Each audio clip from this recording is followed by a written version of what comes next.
Hi everyone, this is James from CVG.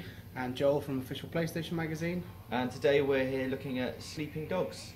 Joel, you went out to see this recently. It used to be True Crime. What happened in that process? It did used to be True Crime Hong Kong. I went all the way out to Hong Kong to see it. Basically, for those who don't know, it was going to be published by Activision, who last August, I believe, dropped the game on the grounds that they said it wasn't going to be good enough to sell enough copies to justify the ever-expanding budget that it had.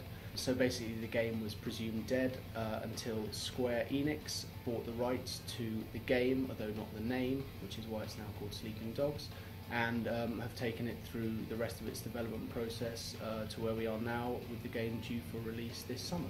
Okay, and for those who don't know, what's the general story behind it?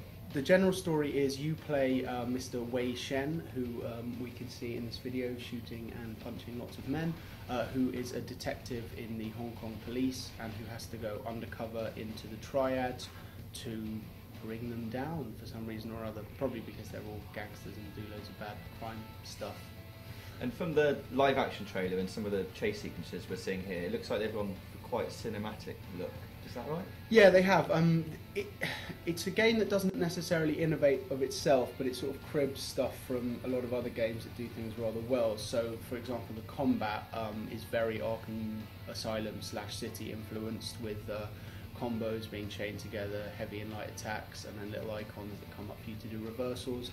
There's a kind of free-running element to it, which is sort of Assassin's Creed light-ish, I guess, so they're slightly less interactive, so you can navigate the map quite nicely. So these things sort of give what is essentially a GTA structure quite a nice cinematic flavour and allow for you to actually enjoy the navigational side of things and the hand-to-hand combat side of things, which are typically quite bad in sandbox games.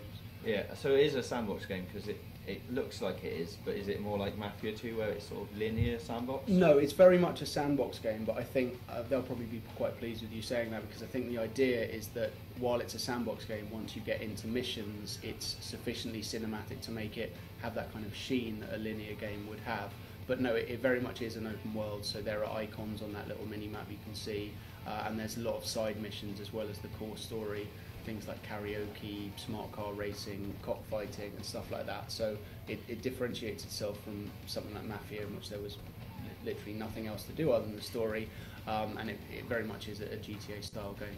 So from the hands-on time you had with it, what are your overall impressions from that brief look? I like it. It's fun to play. It looks nice. It's probably not a class-leading game. I mean, you'd say Activision were harsh in as much as dropping it because it isn't good enough to release seems like madness. But at the same time, they're probably right. It probably isn't going to be the biggest selling open world game or the best open world game out there. But it plays nicely. The combat is probably amongst the best you'll find in an open world game, and I can see it being good, if not absolutely great.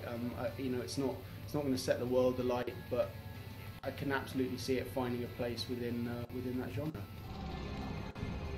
It's Raiden. Yes, sir. Don't worry. Now they trust him.